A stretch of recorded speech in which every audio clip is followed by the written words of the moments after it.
Podcast.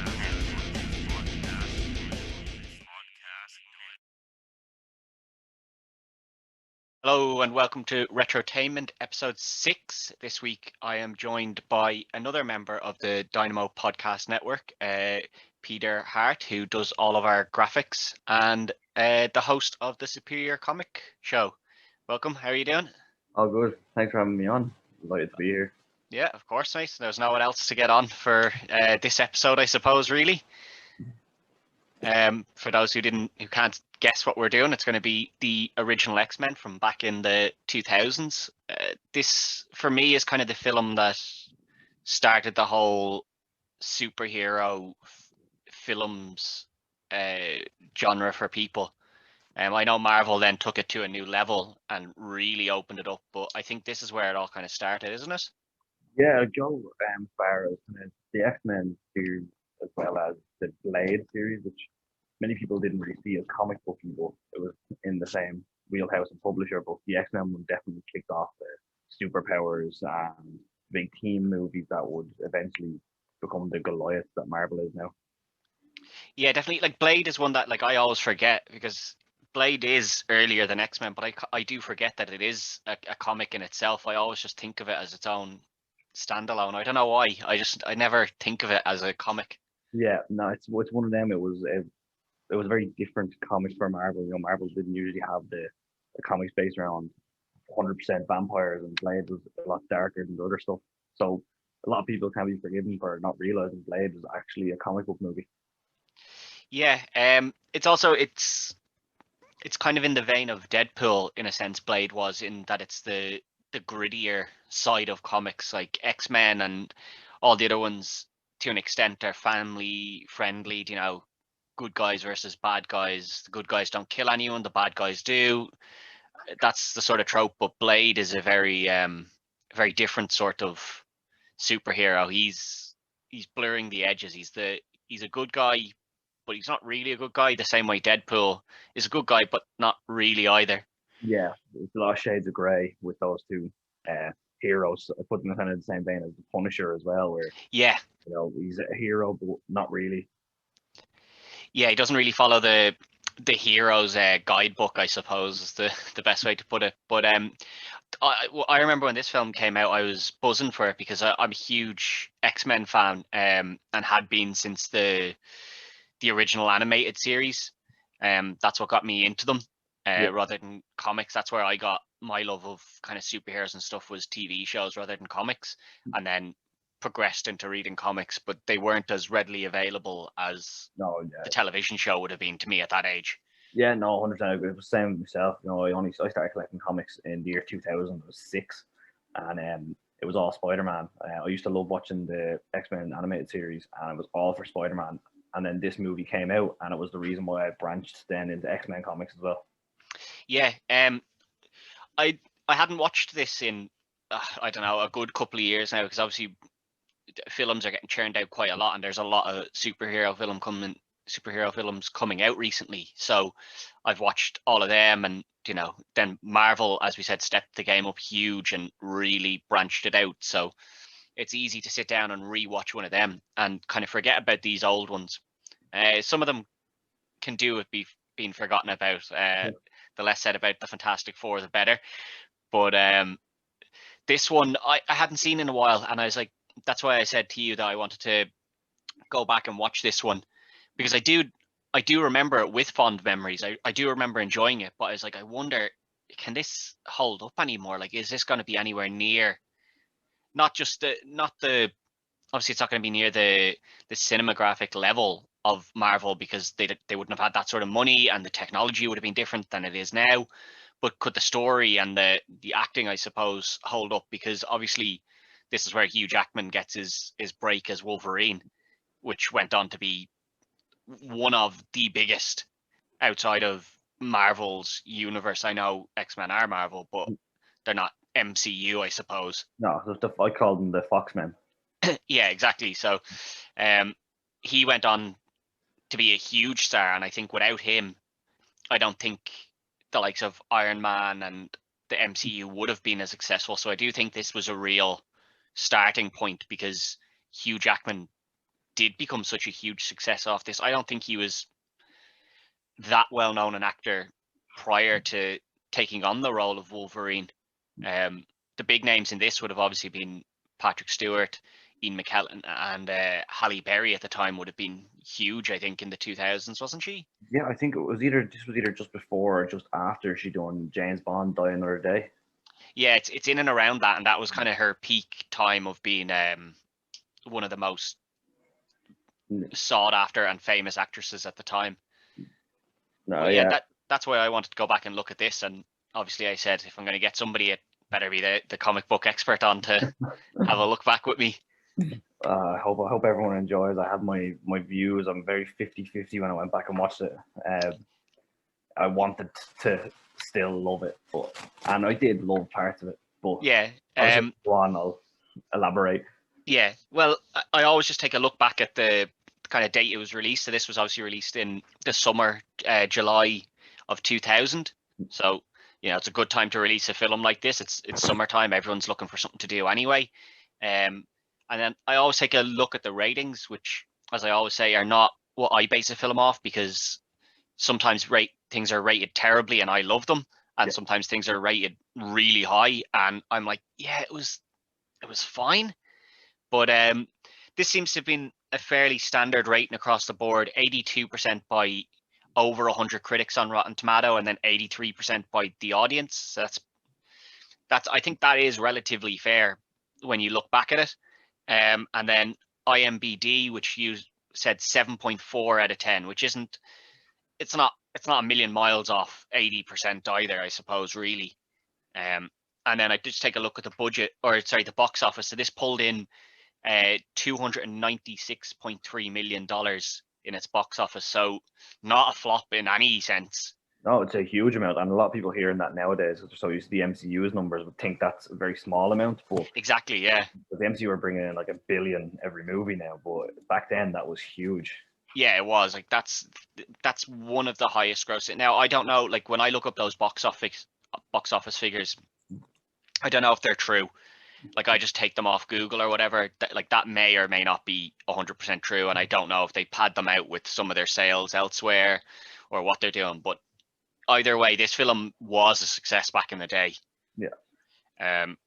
It starts off like I kind of forgot that they started off with the line of every like humans evolved from this. I kind of forgot that they went with that in this film, and it is a good little start, because that is the whole point of the X-Men, and then that every couple of generations we jump forward massively, and then we get brought to see what is presumably Auschwitz, and the Jews being herded into parts of the concentration camps and being split away.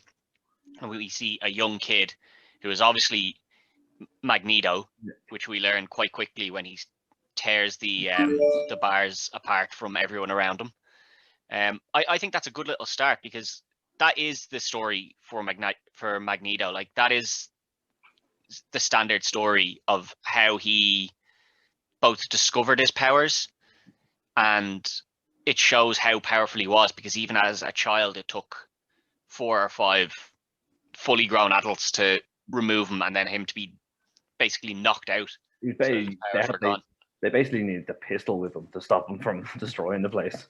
Yeah, and it was all done off pure raw emotion, which is what drew it out, because obviously he didn't know he could do it at the time.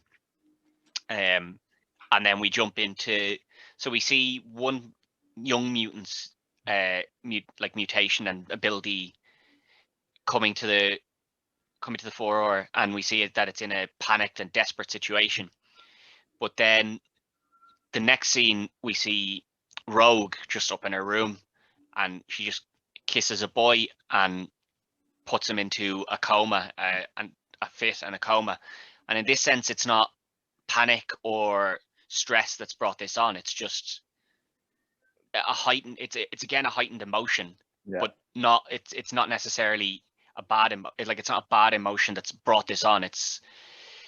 And she's obviously terrified at the time, which I suppose like you would be, like you're just sitting there and this person has a fit and you put the blame on yourself, and then they end up in a coma for 3 years. But on the back of that, she runs away from home, and we get introduced to Wolverine fighting in the cage.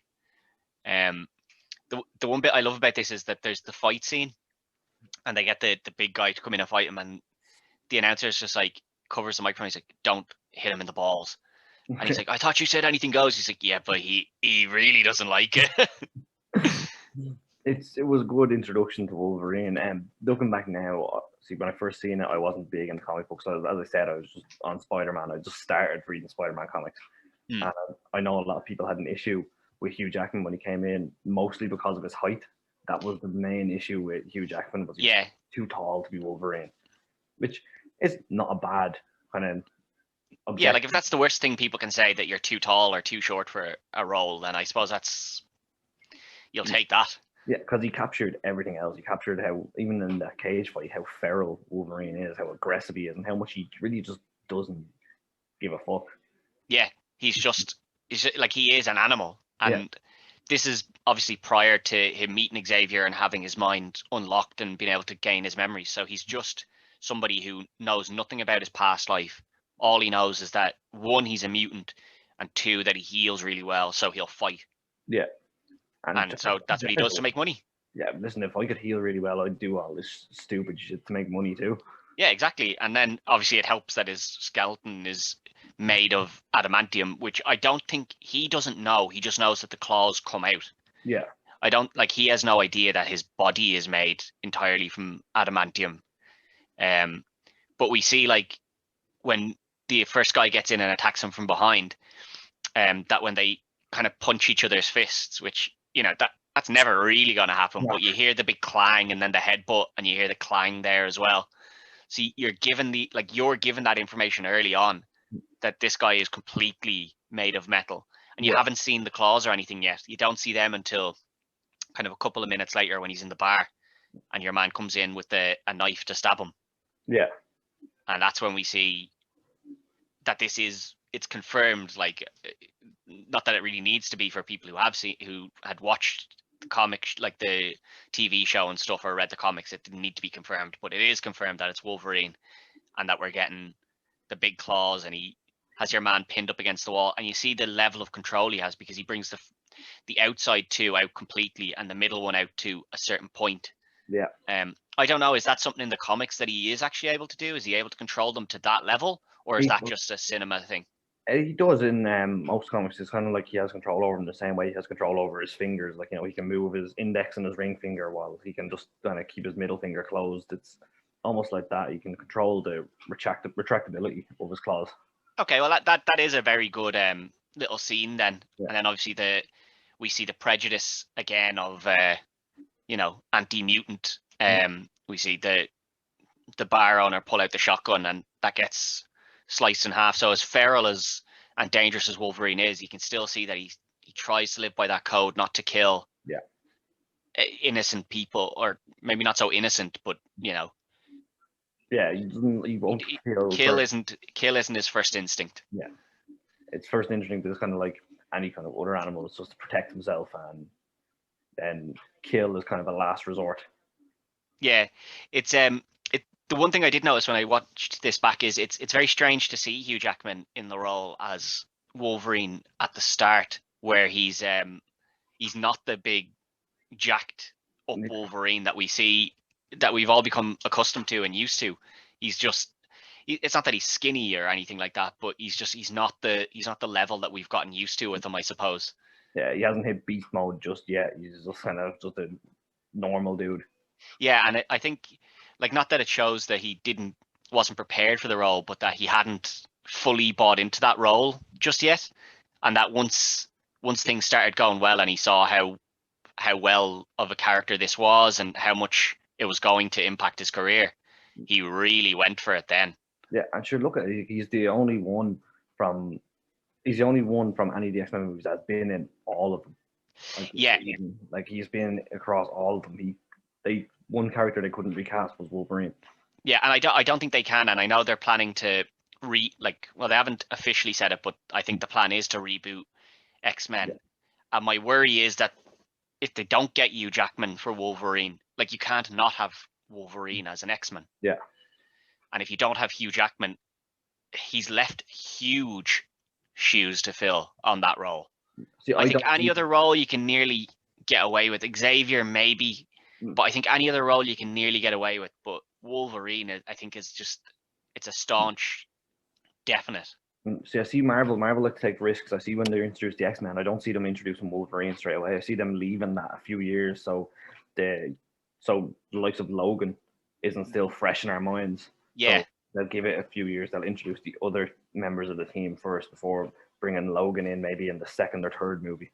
Yeah, but I'm interested to see when they do bring him in who they use, because whoever, it's gonna have to be someone that really makes it their own, because they're going to be compared to Hugh Jackman in the role, unfortunately. Yeah, so same as everyone is compared. Anyone who plays Joker now is compared to Heath Ledger. It's just, yeah, it's a tough role to take on now. Yeah, but yeah, we then get introduced to Sabretooth fairly quickly when Wolverine's driving along and he has Rogue in the car. The only bit I don't like about this is that we don't really, like, Sabretooth doesn't seem to know his history with Wolverine either. Yeah. I can understand why they'd be like, Wolverine doesn't know it because his memory is still wiped, essentially. So they don't really play up on the fact that Sabretooth hates him because of their past. So the past isn't, like, that past isn't really part of these films. No. And I dislike that a bit, but I can understand why they're like, we don't have the time to go back and go back and explain all this to you, and we'll just go ahead with and just have Sabretooth get the best of him here. Yeah.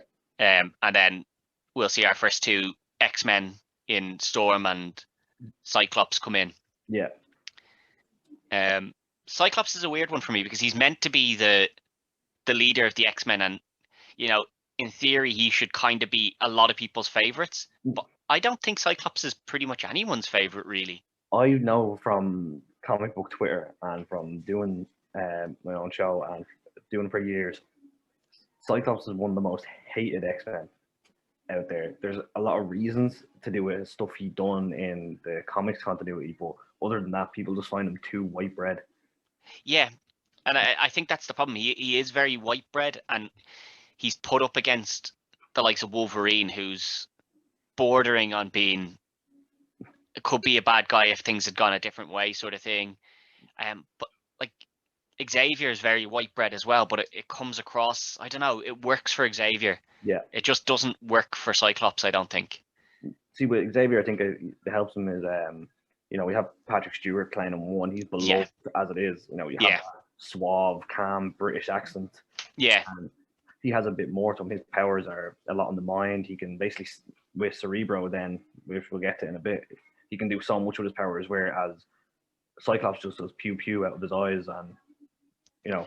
Yeah, and he should be like, I understand he should be more liked, but he's just never been one that I'm like, yeah, Cyclops is the best.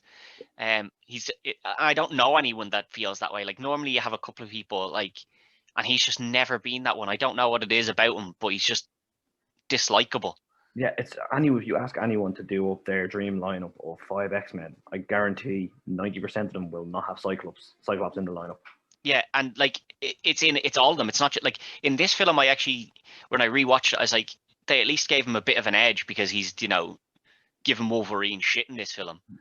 But that's not the case in the comics, really, or definitely not in the early comics. It's not the case in the animated series and stuff. He doesn't give Wolverine that shit.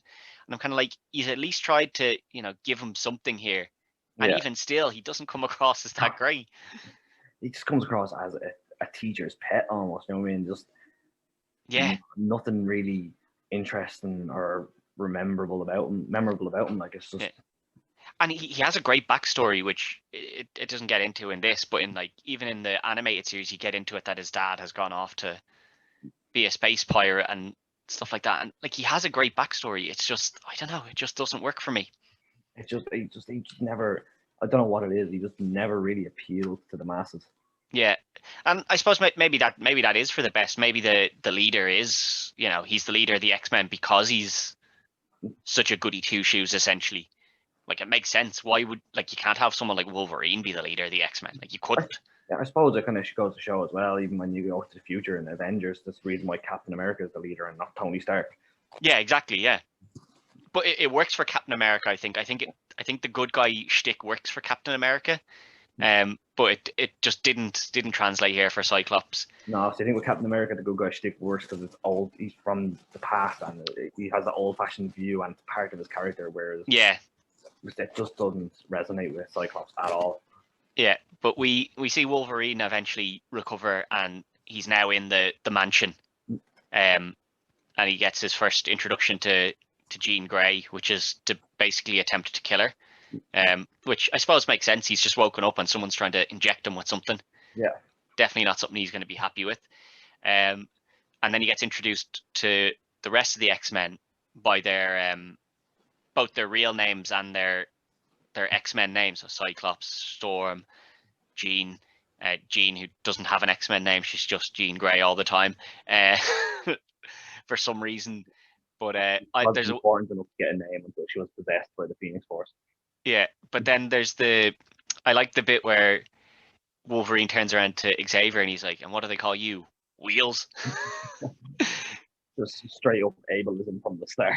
Yeah, just don't like. Yeah, you shouldn't make fun of the disabled, but like, you know, it's okay and it works with Wolverine's character because it is the sort of thing that you could imagine a guy like that saying, who's just a bit feral, but his main concern was for Rogue to see that she was okay. So it's not that he doesn't care about people. When he cares about someone, he'll do anything to protect them, but just it takes a while. And that's the one part here. Like, it normally takes a while for him to warm up to people, but he warmed up to Rogue quite quickly. Like, he's seen her as like his little Wolverine pup that he just needed to protect.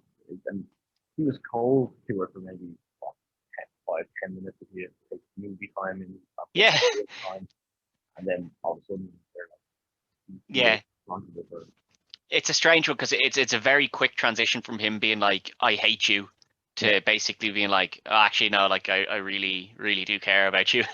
I also found it weird though, like, because obviously I watched the animated series first, and in that, obviously Wolverine is older than everyone, but Rogue isn't a child. No, and she's a lot more powerful. One problem I always had with these movies was they never really dove into her powers and how powerful she actually is. Yeah, and I don't think any film has ever given Rogue the kudos that she deserves, because obviously it's maybe a bit of a spoiler for something in the future, but like, she gets these powers by basically absorbing them from Captain Marvel. So she can fly, she has super strength, and then obviously she still has her own ability, and that's never really been looked into. So I hope that they do look into that, because I think it makes her, like, in this, she's the sympathetic character that you feel bad for, but she's a badass in the comics, and she's a badass in everything else. Like, yeah, and like in this, she drains the life out of people. In comics, she drains the life and the powers out of and the memories. Yeah, like, she takes everything and takes it for herself. So I think I do hope that they dive more into the character in the future. Yeah, I do, and I hope she gets a little bit more love in the future than she did in here. But she does well in this. Like, I think for the character they ask her to play, she plays it very well in this. And obviously she's the central point of this. But for the whole, up until we find that out near the end, the whole thing you think is centered around Wolverine, and for some reason Magneto wants Wolverine, and it's not like there's, because you know what the answer is, having seen it, you're like, yeah, okay, it makes no sense that he wants him. But when I first watched it, I was like, he probably wants him on his side, because if he can convince Wolverine to be, against the humans, he's got basically a killer on his hands. Like, because, as I said, if you turned Wolverine to the other side, he's one of the most dangerous people you could have on your side. Yeah, 100%. And basically, if he has turned Wolverine, he has a killer here that only he could really kill because of his powers. Yeah, exactly. He has full control of him. But we see Magneto essentially kidnap the senator with the help of Mystique and Toad. Toad doesn't do a whole lot in this film either. He's another very weak character in this film. Mystique, I think, is done well though. Yeah. She's given good fight scenes. She uses her powers the way that she would use them. But he kidnaps the senator and turns him into a mutant, and his mutant ability seems to be sort of that he can just manipulate his bones and body so that he can fit through tight space. They don't really go into it because it's not really important that he can't, like, what his mutant powers are, because he just goes on to die, like, turn into water, I suppose. He just kind of melts in a strange way. Yeah, it was very weird, and it was one of them questions that were never kind of answered through the movies. Like, yeah, and it was strange because obviously we see that Magneto's plan is to turn everyone into a mutant, but that's not really, like, that's not what Magneto is ever really about. He's never wanted everyone to be a mutant. He wanted mutant dominance, is what he wanted. He didn't. Yeah. He wanted mutants to take the place that the humans had, and the humans to be the subservience. Yeah, the oppressed ones. And like, I suppose you don't want to go too far into that, like, because as you said, it's a bit of a kids film, but like, yeah, the whole idea that he had built this machine that somehow, using magnetic force, was able to alter people's DNA, and they never, like, I suppose they couldn't go too far into it because how do you explain that? Yeah, it's one of them that a lot of movies in the past used it. You just needed to suspend your disbelief and just remember the fantasy movie. Yeah, and for me, that is something I can do. I can just suspend my disbelief completely. Like, a lot of people will go into films and be like, that wouldn't happen. Like, if I need to analyze a film and I need to pick out something that's bad for it, I can do that. But most of the time, I'm just like, yeah, that's fine. Like, yeah, that's why you did that. That's fine. Move on.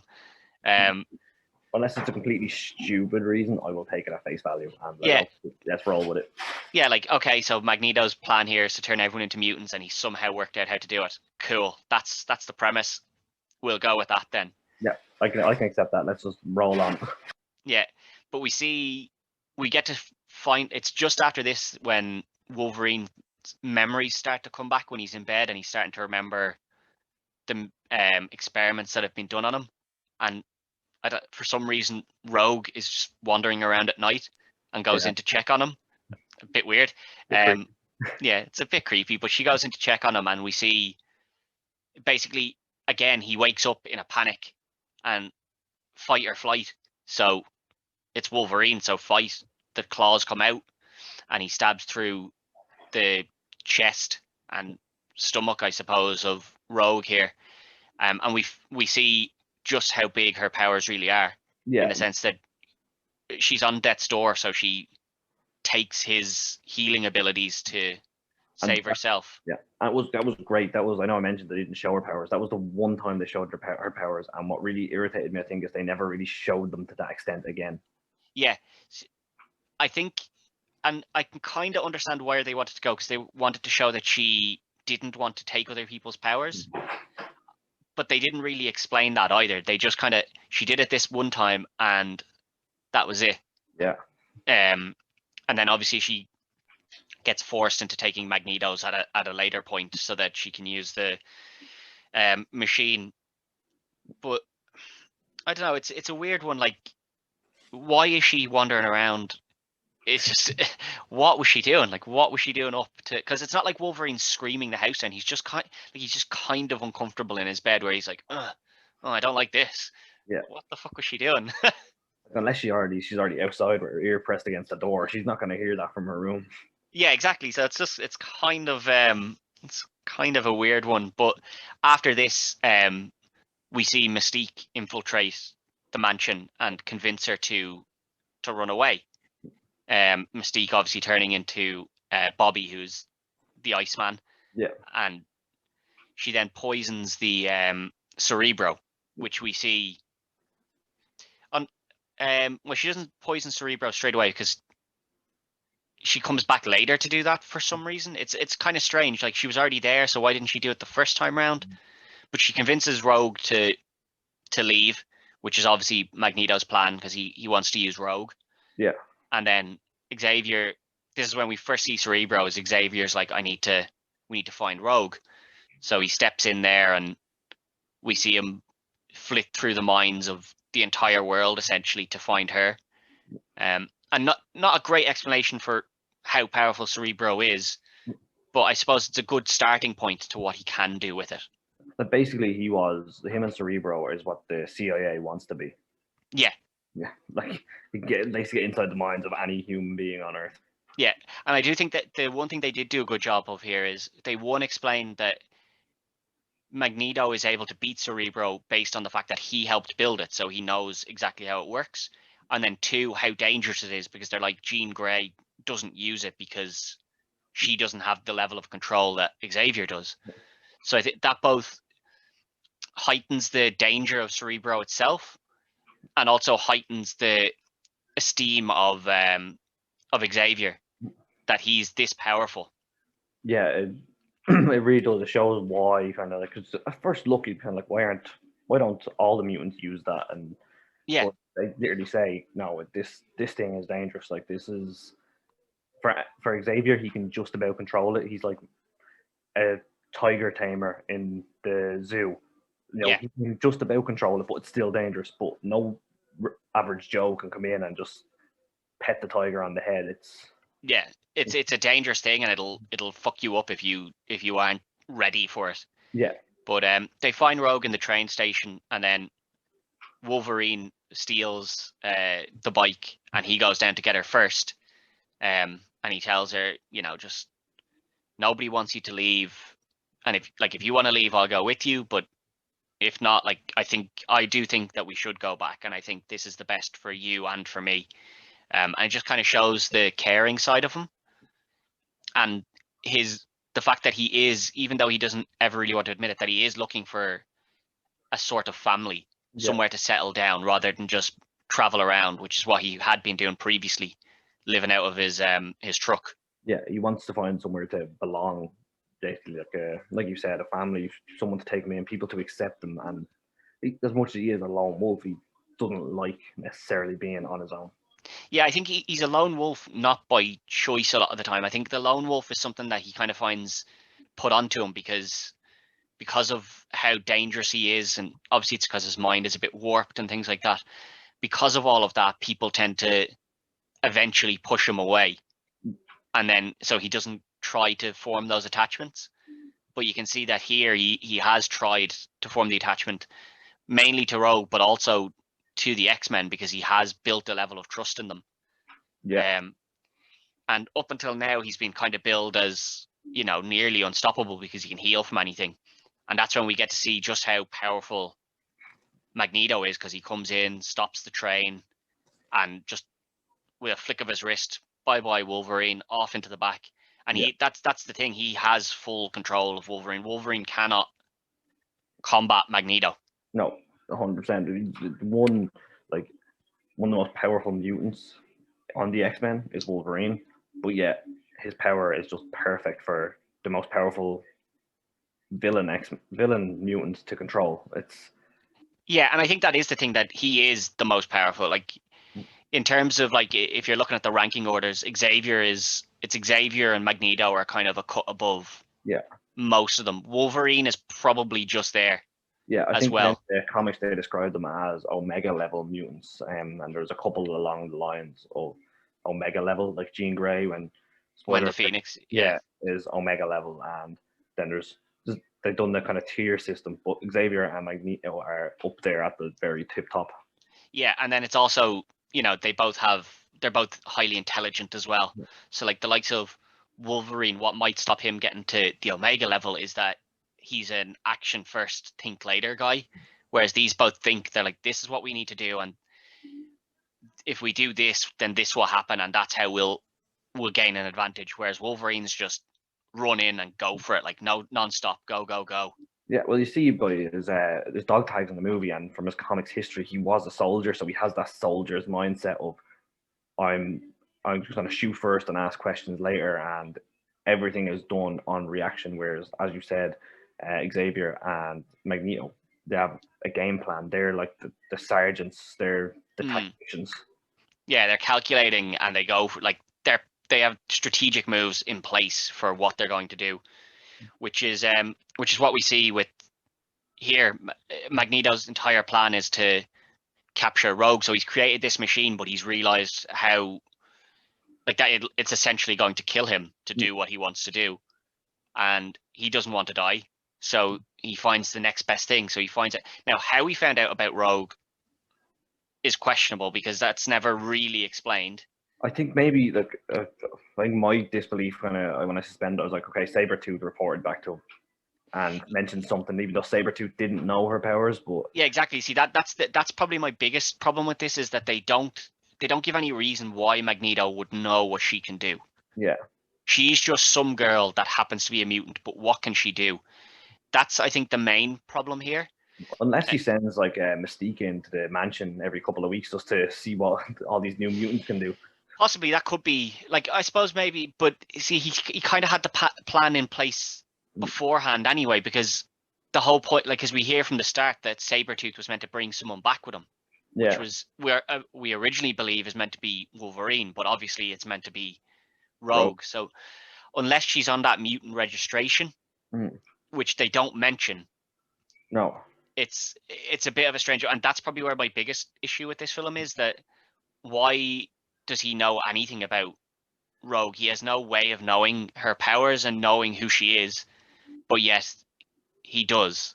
Yeah, it is a very large plot hole. Like, even like I said, with my disbelief, you can't fill it in with any of the stuff. There's always another question of but how?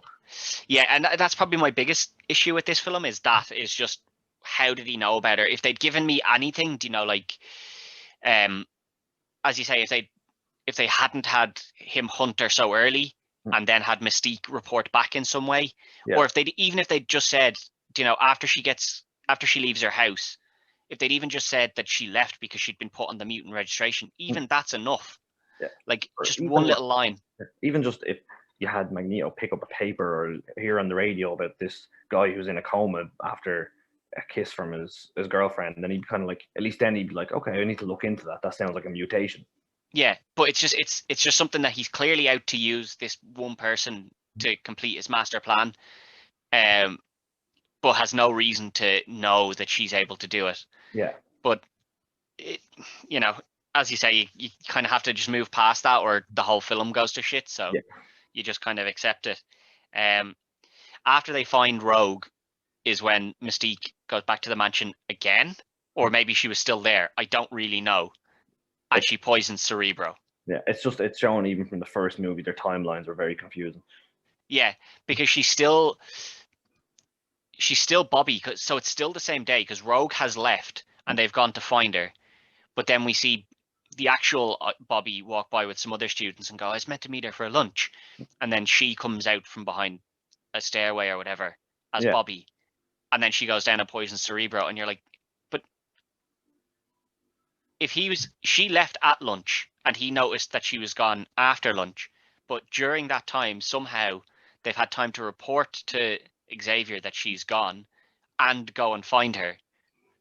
I mean, it's a bit much, and that's like, that was one of the things they obviously just didn't really think about. They were just like, God, it'll work itself out, don't worry. Look, Fox, X-Men, and the word timelines just do not mix whatsoever. No. And that was probably like, that's another little problem with it. But she poisons Cerebro, and that puts Charles out of commission, which I think is important here, because Charles is obviously one of the few people, like, as we said, he's the general, he's the one with the plans, and putting him out of commission means that now it's solely on the likes of Wolverine, Jean, Cyclops, and Storm to work this problem out. And I think that probably was better, because if not, like, obviously Magneto can control Wolverine, but as we see, Xavier can control both Toad and Sabretooth at the same time.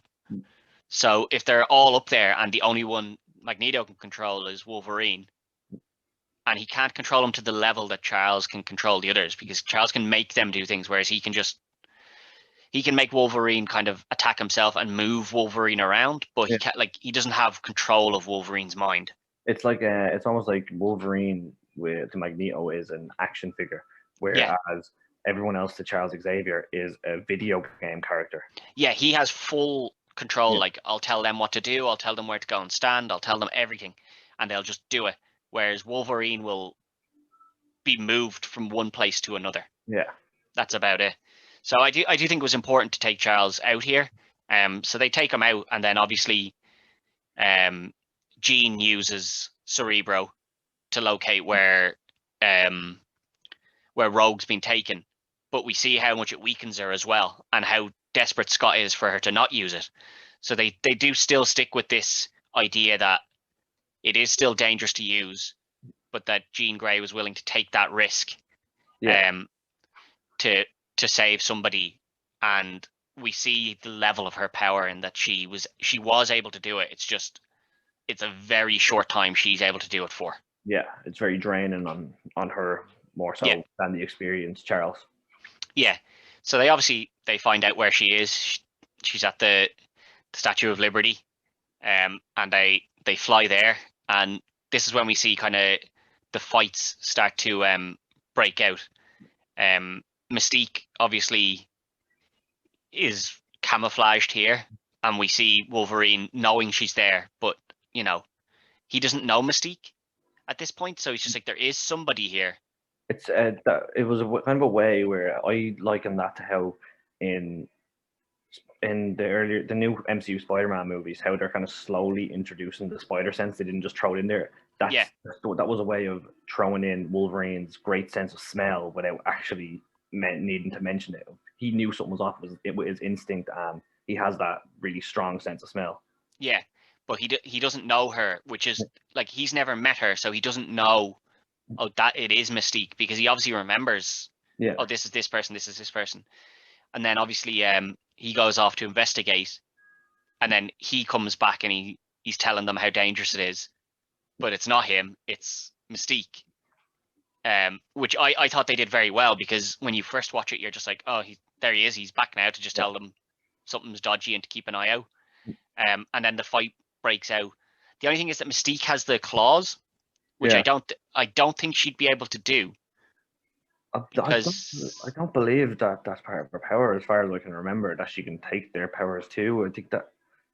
Yeah, and see, like, the claws aren't particularly part of his power. Yeah, they're his bones, basically. Bone structure coming out of his body. So they kind of overpowered Rogue a little bit here. Yeah. But obviously the claws aren't adamantium, because when they're fighting, Wolverine just snaps them in half.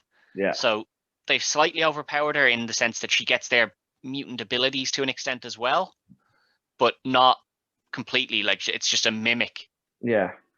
So it's a weird thing kind of when you think about it, because she mimics their appearance, which means she'd pick up their bone structure in their face and stuff. I could suspend my disbelief there by thinking, they're part of his bone structure. Okay, fair enough. But how does she know how to control it? Yeah. That's the one bit. But there's a good fight scene then between the two of them, and you see, like, Wolverine should be able to destroy her, because he's one, ex-military, and two, all he's done for the last couple of years is fight people all day. But you see just how strong Mystique is. It's not just her ability to transform and look like somebody else. She has a sort of martial arts background and a gymnast background, where she's very flexible and can move around quite quickly, and that allows her to gain advantages on opponents, which I think is important, because that is part of who she is. Like, she is a good fighter. Yeah, she's very agile, and it counteracted how Wolverine is a very straightforward, head-on fighter, where she's agile. She'll come in with these counters and these dodges, and it really wasn't. It's important to her character in the comics, and I like how they brought it in, and it made the fight scene believable. Yeah, because she's outsmarting him. He's just punch, kick, put them down, and she's like, I'll move here, and that'll throw him off, and that will allow me the opportunity to get something in on him. So I think they did very well with Mystique here. Yeah.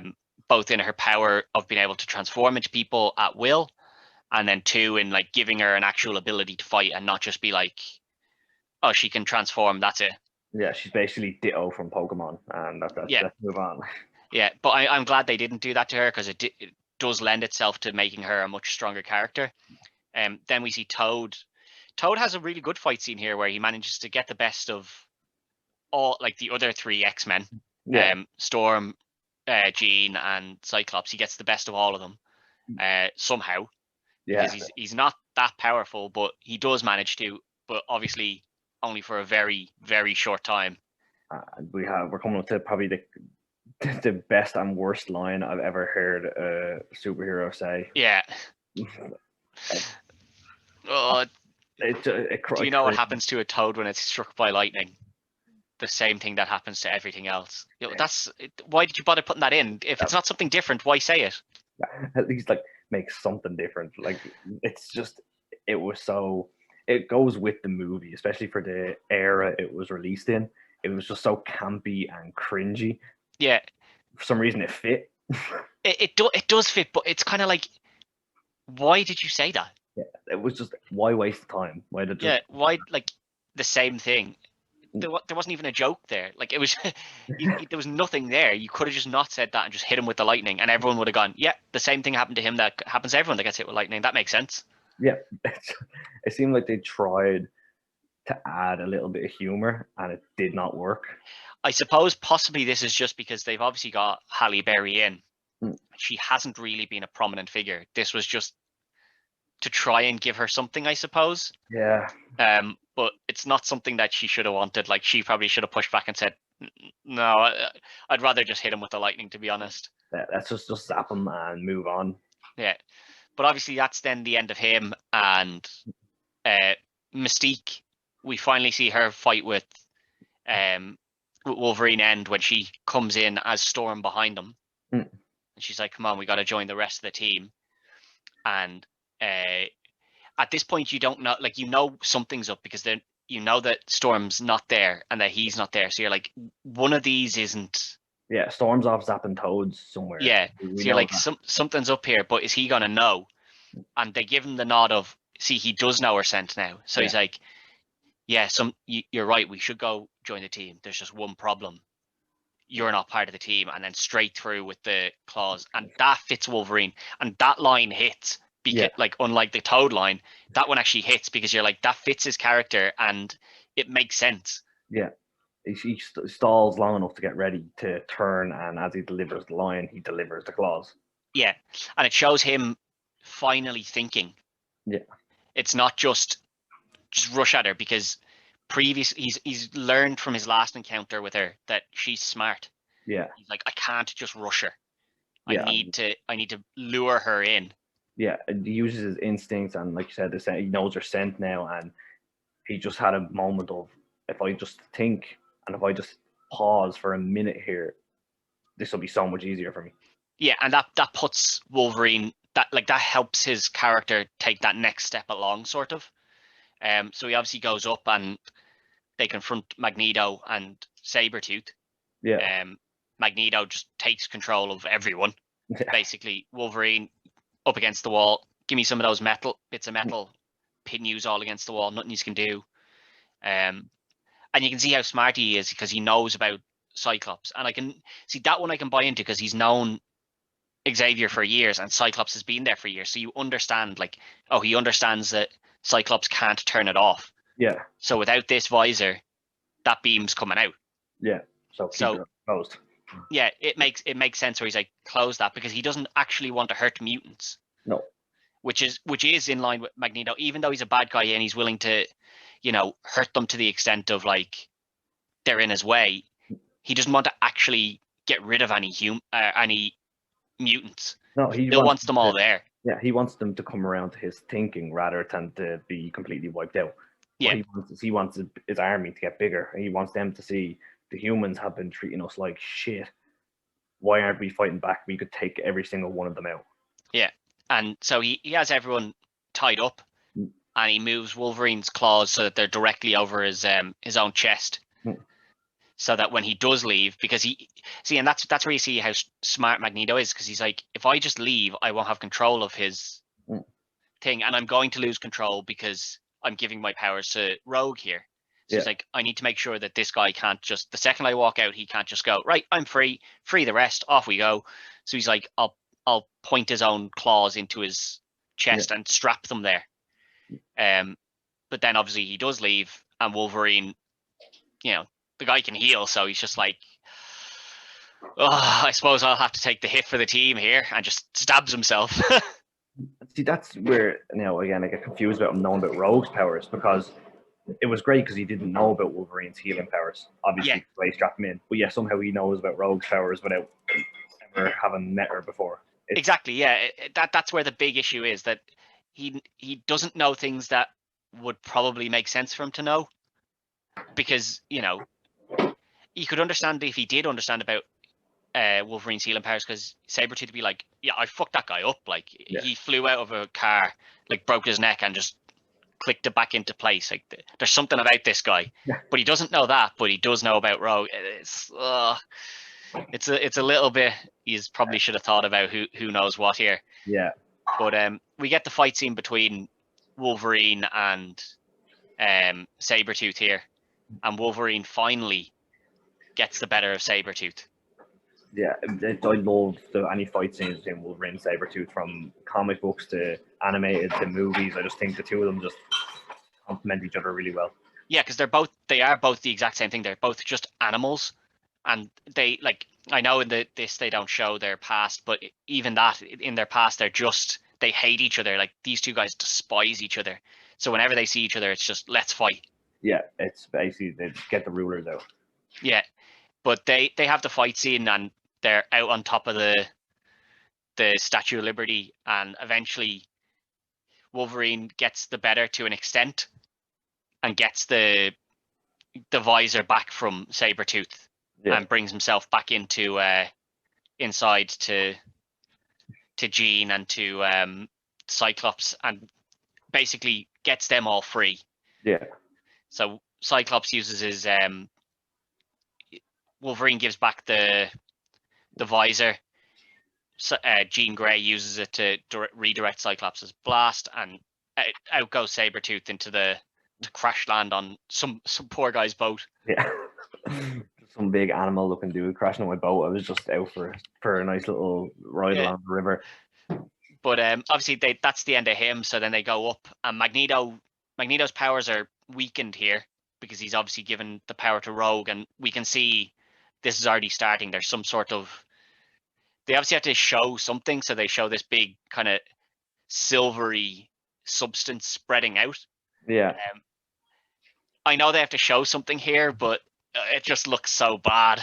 It's like, it should have even just like a wave, like I'm trying to think, like, if you think about it, they think that future movies learned from this, because when you think of the Thanos snap, they didn't show anything coming out of it. They just kind of showed a vibration, and I think they did learn from that, because it looks bad. Yeah. And I understand what they're trying. Like, they were like, we need to show it so that it's moving slowly, so it can't just be a wave that goes out. So it needs to move slowly. But how do we do it?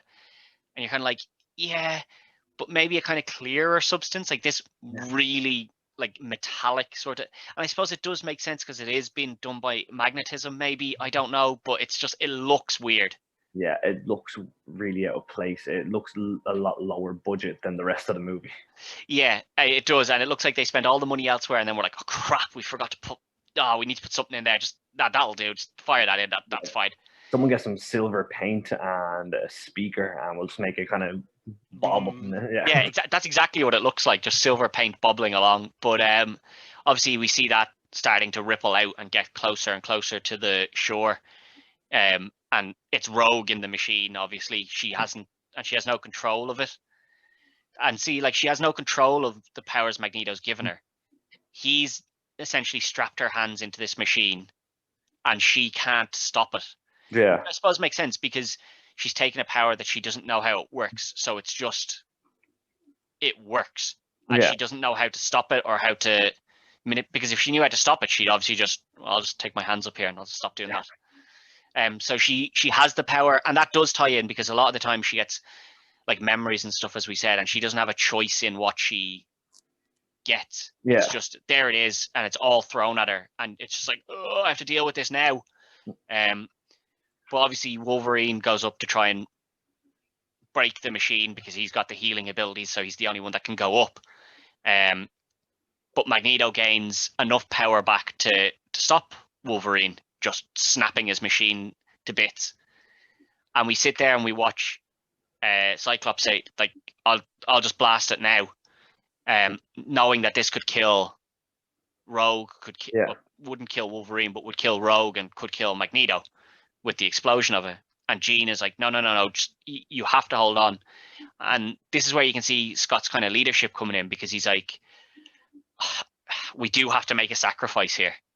That's where now this is the confusing one for me when it comes to comics and stuff, because I know everyone remembers like a famous line Cap said in the MCU where he's like, we don't trade lives. Yeah.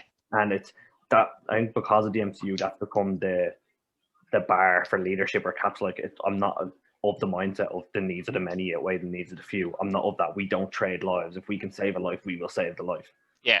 And I think when I went back and watched it, that's what kind of knocked me a bit about Scott. I was like, okay, I'm used to having Captain America as the leader, where he doesn't want one soldier to die. Yeah. And I have Scott Summers basically saying, I'll just blast it. Yeah, but I think that works because he's realized that like, if I don't, some like mutants won't be affected, that'll be fine, but all those people are going to die. And if I don't blast them now, Rogue's going to die anyway. Yeah. Like, she's dead. We know she's dead if we don't stop this. So I can kind of see where he's coming from. Like, she's dead either way. So I can either let her die, or I can either be the one that, you know, forces it to be early and stop all these other people dying, or I can let her die and let all those people die. And in that situation, you do need a leader, and someone needs to step up and go, no, I need to do it. And even Jean's with him, like, don't, like, give him time. And had he listened to Jean, it wouldn't have been stopped, because Wolverine didn't have the ability to get free from Magneto. No. So he just says, I have the shot and I'm taking it. And that's probably the best thing for Scott, because it does show a leadership. Like, I still don't like Cyclops as a character, but I think they did a good job there with him, where he's like, he's made the decision, he knows what he needs to do, and he's taking the responsibility here. Yeah, no, it does. It fits with his character in the comics. His character in the comics is not an emotional character. He doesn't feed off emotions a lot, other than when it comes to Jean Grey. That's the only place he shows very strong emotions. In the field, he's Charles' good little soldier. He follows his orders to the letter. See, he's very militant in a way. Like, Wolverine is very militant as well. Like, obviously, because he has the military background. But Wolverine is, I'll go in and do it. I'll make the sacrifice because I can heal. Whereas Scott's like, sometimes we need to, like, we're going to have to lose, like, we're in a war here. We're going to lose somebody. Yeah. And as long as it's not Jean, he's kind of okay with that. Yeah, exactly. It says once it's not Jean, he I'm sorry, Cyclops would run over his own ma to get Jean Grey to the hospital. Yeah, and I think that's probably another reason why people aren't, like, he's too invested in one person and not invested at all in anybody else around him. Like, I'm not sure if anyone from the comics, who read comics, knows this. Spoiler alert if you haven't. Like, after the whole Phoenix saga, Jean Grey had passed, and he literally married a clone of Jean Grey called Madeline Pryor, had a kid with her. Then Jean Grey came back, and he just straight up and left this woman and his child. Yeah, go back to Jean. It's the only thing he ever seems to care about is Jean Grey. That's all. Like, he doesn't care about any, like, Jean Grey. If Jean Grey told him to kill 1,000 people, he'd do it. Like, just blast all them. Yeah, okay, bam, done. Yeah, no worries. Yeah, they don't mind. I don't care about anybody. I just care about you. So I suppose, like, it does play into, like, there's kind of like not a hero worship, but like an unhealthy obsession with Jean Grey from him. So yeah, I can see why people dislike him. But in this, he takes the shot, but you think he's aiming for the device. But he's smart as well, because he's realized that he has a shot on Magneto, so he doesn't need to go for the kill.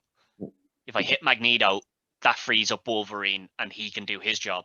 Yeah. So as much as he's willing to take that risk, because if he does miss, he's going to hit that. So he's like, I'll take the risk that if I miss, you know, well, bye-bye to everyone up there.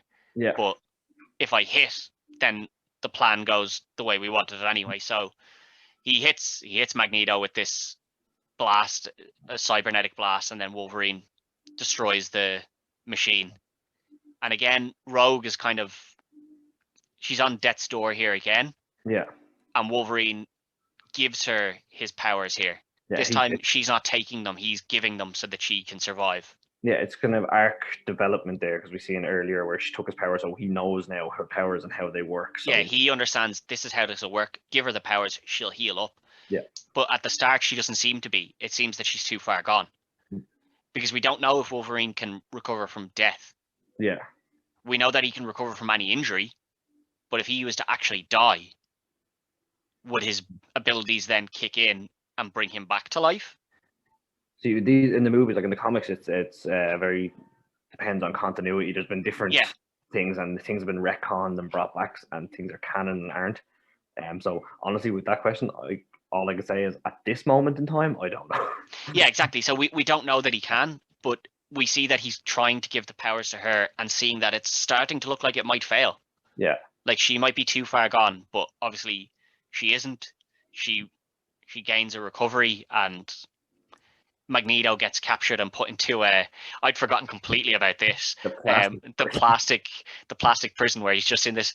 It's suspended in the middle of nowhere. Mm. What's it suspended by? Because it can't be suspended by anything metallic. No.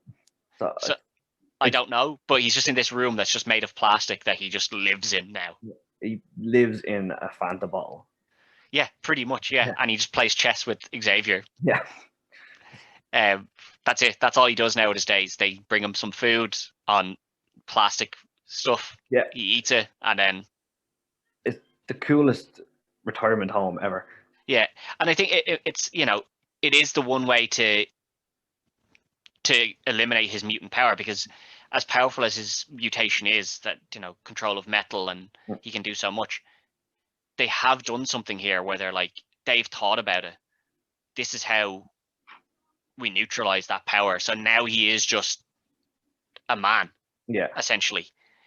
So they have him captured in there, and I'd completely forgotten about that. And once I seen it, I was like, oh, this is a really important part of this film when you go into the next films. Yeah. Because the fact that he's in that cage is really important in the next film. But I'd completely forgot it. I was just like, yeah, then I just go to the next film, like, and he's just around, and I'm like, no, he wasn't. He was captured. It is one of them strange parts of the movie. Like you say, it's so important, but it's one part that gets forgotten so easily. But then Wolverine obviously gets told to go back up to Canada by Xavier, and there's something up there for him to look into. Yeah. So they do leave themselves open to that. So you've now got Magneto locked away, and you're like, oh, are they going to bring in a different bad guy then for the second film? Obviously Wolverine's gone back up to Canada, so you're like, oh, well, they could bring in someone from there, from his past, or are they just going to stick with Magneto and we're going to have to figure out how he gets out? I don't know. Overall, like, I really enjoyed this Cage. Like,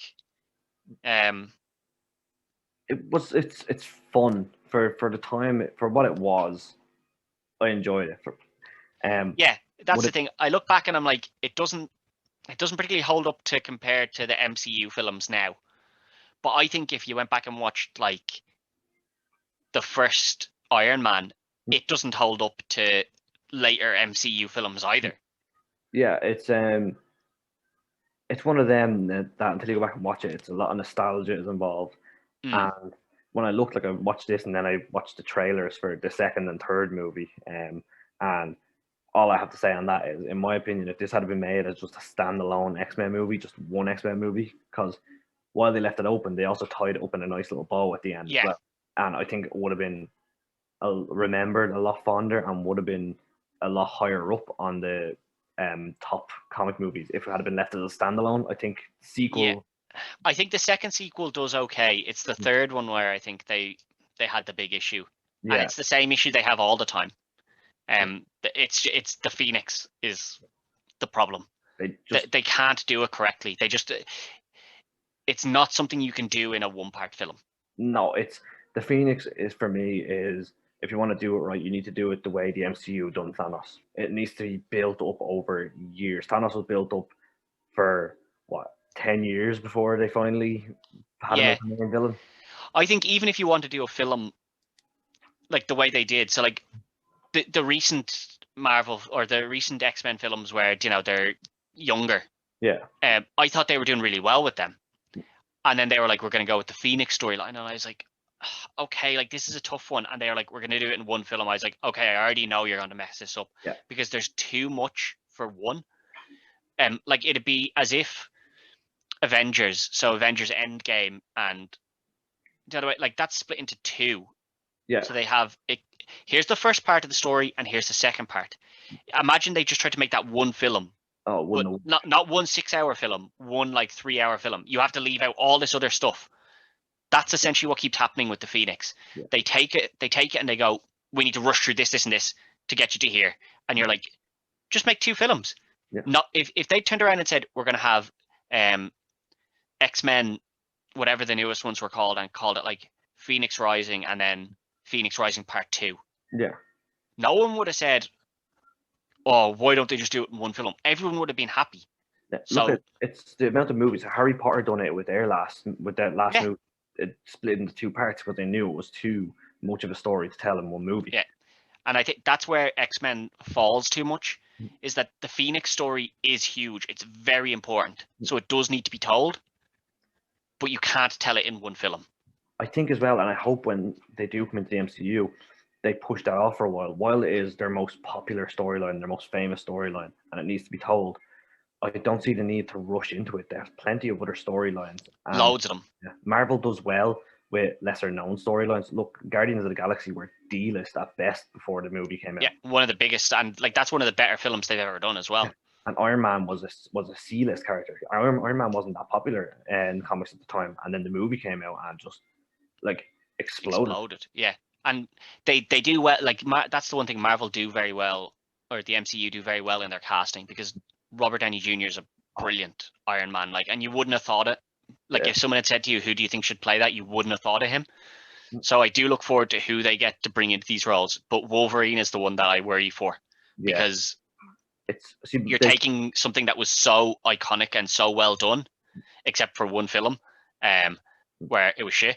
But the film was shit, not Wolverine. That it's going to be a hard one to fill, and to an extent, I think Xavier's a hard one to fill as well.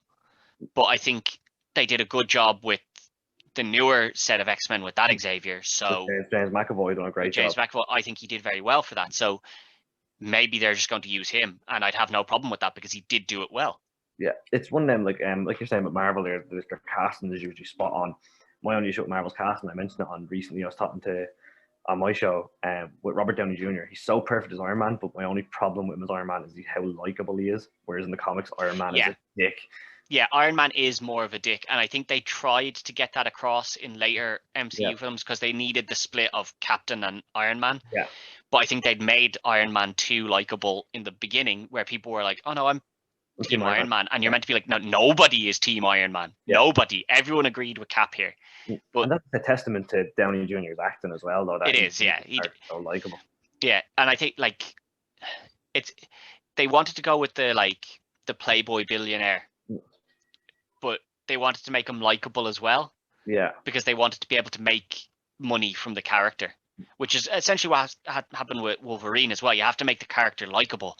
Yeah. Otherwise, you can't make films off the back of him. Like, you can't have standalone films. I know Iron Man was his own standalone film, but if Iron Man hadn't done well, would the rest of them have got a shot?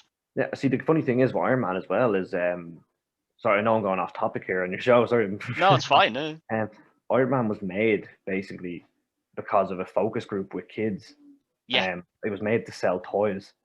Kids, they handed kids action figures and said, which one would you watch in a movie and would you want more? And they picked the guy in the big metal suit, so they made Iron Man. Yeah, and it makes sense because the other ones, like Captain America is a little outdated. Like, I think they did very well in the films, but the idea of Captain America is a little outdated. The first movie is basically a load of propaganda. Yeah, and like that's what he was. Like, when he was created, that's what it was, and that's what it was for, and it worked very well. It's a little outdated now. At the time when the first one came out, I think if you decided to go Black Widow, you wouldn't have got anywhere. You'd have got people like me and you who are into comic books going to watch it, but you wouldn't have had the blockbuster that led to be the MCU. I think that Robert Downey Jr. was the only one or that Iron Man was the one that most people could relate to because it's a guy in a big metal suit who goes around fighting people. Yeah. It's believable. It works. Yeah, I was about to say it's the most believable out of them. It's more believable than Super Soldier Serum. It's more believable than a Norse god. Yeah. This dude is just rich enough to build himself this big suit. Yeah, so I think that was they made the right decision in going with that. But yeah, they made him too likable. But that will keep those for another full show. But overall, like I went back, I watched this, and I was happily surprised. Like I did enjoy it. Obviously there's a bit of nostalgia there, so I'd say if somebody who had never seen it before and is younger watched it would be like, oh, it's not that good. But like I still remember it being what it was when I went to see it in the cinema. So I do still have that bit of nostalgia for it. But like I enjoyed it, and having watched it back, I'm like, as its own film, it still holds that test of time to me. Yeah, no, I completely agree. Looking back, I enjoyed watching it. It's a movie brought out in the year 2000, and it looks like a movie brought out in the year 2000. It's exactly what it says on the tin, and it has its issues. But again, if you going in with a blank mind, it's a fun movie. It's an introduction to superheroes. There's some cool powers. There's some cool visuals, and yeah, on its own, like it wouldn't break my top comic book movies of all time, but it wouldn't be at the bottom of my like most hated comic book movies. Yeah, see, if I was to do like a list where I was like the top comic films of all time, this probably wouldn't break it if I was going just based on the film itself. But if I was to start taking into account like the impact of this film and what it meant for comic book films, this probably would break my top 5, because I think without this film, I don't think comic books gain that extra audience that helps the MCU. Like this film itself would have gained quite a lot of extra people into comics and into superheroes, and then they've fallen in love with it because of this film. Then obviously Hugh Jackman storms across the board as Wolverine with countless films that all do really, really well, and off the back of them doing well, we start getting more, some good, some bad, but we start getting more comic books. Like I know you're not a big fan of it, but like the original Spider-Man with Tobey Maguire comes out, which did very well for its time as well. Then Fantastic Four, which was a flop, and is remembered as a flop, and rightly should be. But as I said, like I can go back and watch it, and I enjoy it for what it is because I go into it knowing just accept that it's going to be like this. But you get those films, and it starts to build up people to be into comic books. They might not read comic books, they might not watch shows or know stuff, but they've gained an enjoyment of superhero films. And having that base audience increased from the start helps the MCU, because the MCU starts at a bigger platform than X-Men did. So for that, I probably would have it up there in that top 5. But as an actual film, compared to what's come out recently, no, it's not going to break. Yeah, I agree. Like, if you're looking at ranking them in terms of the impact they had in the comic book movie industry, you'd have X-Men, you'd have Tobey Maguire Spider-Man, you'd have Blade, the Incredible Hulk, and then Iron Man 1, I think would be the 5. I don't know. I don't think Blade would make it, because I don't think, like, Blade is a good film, but I don't think it drew that many people into the superhero style film. No, I think it mostly comic book fans who knew who Blade was. It was a big deal for them. Yeah, I think it was a big deal for them. I would say that maybe, so obviously Captain America, Iron Man would be in there. I think Captain America, the first one of them, I think that actually did quite a good job of drawing some people in as well. It didn't. It would be awful not to mention Captain America, especially considered. And this, I'm just going to throw this out there, that the second Captain America, the Winter Soldier, it's one of the best. It's in my top 5 comic book movies of all time. It's one of the best, definitely. Until Endgame, I think it was pretty much my favorite movie. Yeah, I think Endgame is probably everyone's. I wouldn't say there's many people that don't have Endgame as their top one, and the people that don't, it's normally like they argue that Endgame, if Endgame's a standalone film, you don't get the first part, so you need the first part to get to the second part. But to me, that's one film. I know it is 2 films, but to me, it's, as you said, like with Harry Potter, there's 2 Deathly Hallows, but there's just one Deathly Hallows. Like, Deathly Hallows Part 1 and Part 2, but that's Deathly Hallows. That 2 feature films is one film to me. Yeah. Whereas with Infinity War, I see them as two films because Infinity War ended with, spoiler alert for anyone who hasn't seen it, everyone being dusted, and Endgame starts with them all. They've moved on. So that's in my eyes, that's two separate films. Yeah, true. And like you could end with one and then just never have had the other one, I suppose. Yeah, exactly. But like I would still look at them as like, for people who do say, oh well, Endgame doesn't work if you haven't got the other ones. Yeah, it doesn't. But in that sense, then I would be like, but you wouldn't get to Endgame without Infinity War. So in that sense, they're both kind of like, that's one film, one big 6-hour film, or 7-hour possibly, because I think they're like 3.5 each. I think so. No, I don't really notice the time go by when I do watch them. So, Which is a good thing. yeah, oh, definitely. Like, yeah, I sit down and watch them, no problem. Yeah. But yeah, I don't know. Like, this film stood up for me. Some other people might think, like, if they've never seen it before, be like, doesn't stand up. And especially if you're looking at it and you're a younger person who grew up with the MCU. Like if the first comic book film you ever saw was Iron Man, you'll go back and look at this and be like, the state of this. Yeah. But you're like, yeah, but this is what it was like in the 2000s. Like this is what we had to deal with. Like this was cutting edge. Yeah, it'd be like me going back and looking at Lou Ferrigno's Hulk and being like, that's awful. But back then, that was huge. You have to, like, when you go back and watch something from the past, and like, you know, it's 20 years ago. Yeah. Which is like technology moves, like technology's movement from like when you look at Iron Man 1 to Endgame, even the technology difference from there to there is huge. So like you have to, when you go back and watch these old films, like even like we've done films, like older films as well, like from the early 90s and from the 80s and stuff, like Jaws we did. And you're kind of like, that it doesn't look great, but you're like, but it was made, you know, in the 80s. So I think back then they didn't have the technology, with the likes of Jaws and even Jurassic Park. What I think was amazing that they'd done was the main antagonist, you don't actually see them that often. Like Jaws was a lot of just suspense and a few minutes of shark.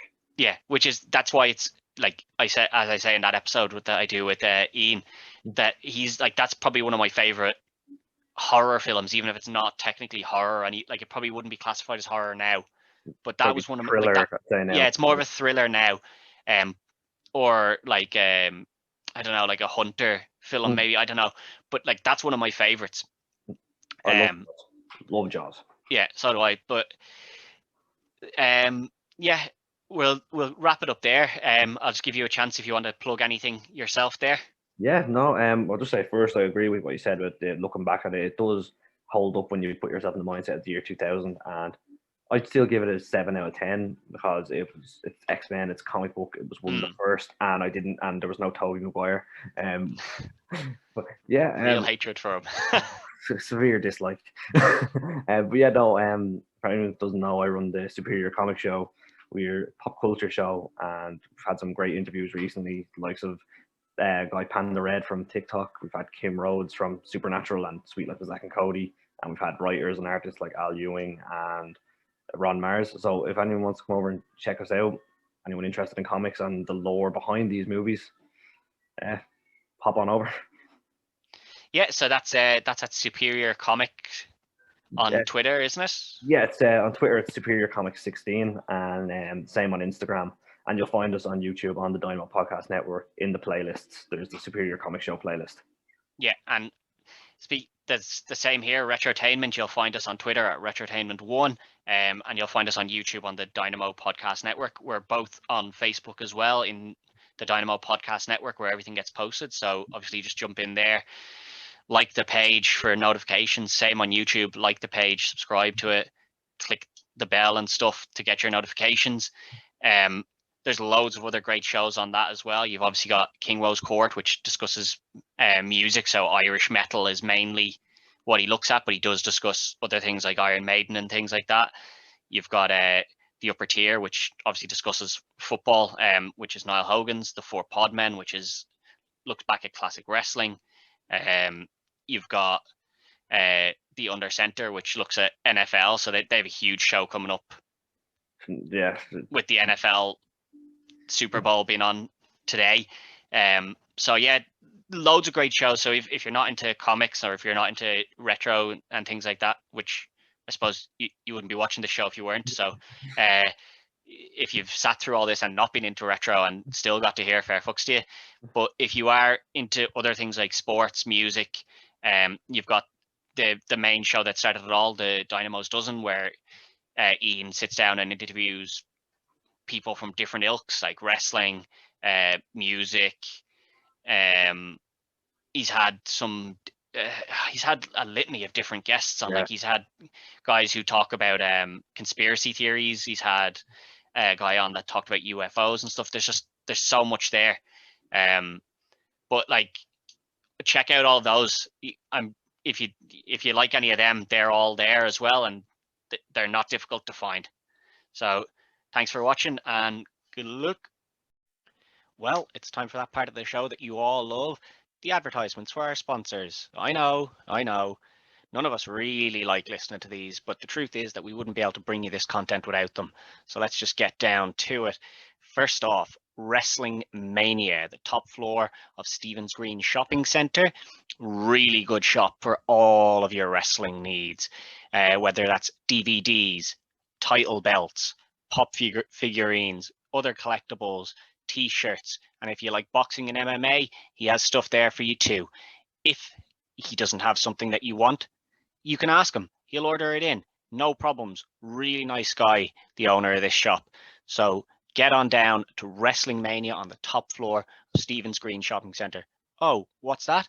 A pandemic? Well, that doesn't mean he's closed. Catch him on Facebook. Just send him a message. He'll sort you out. No problems asked. And our other sponsor, Peter Hart Graphics. Now, this guy has done most of, if not all of the graphics for the Dynamo's podcast network.